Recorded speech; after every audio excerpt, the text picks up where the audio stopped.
กรมอุตุนิยมวิทยาออกประกาศ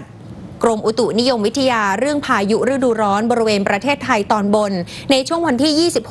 26-28 เมษายน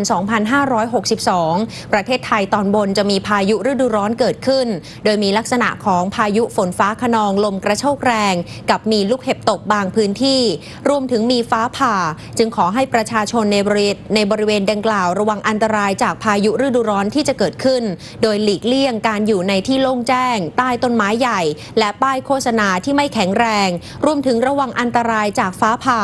สำหรับเกษตรกรควรเตรียมการป้องกันและระวังความเสียหายที่จะเกิดต่อผลผลิตทางการเกษตรไว้ด้วย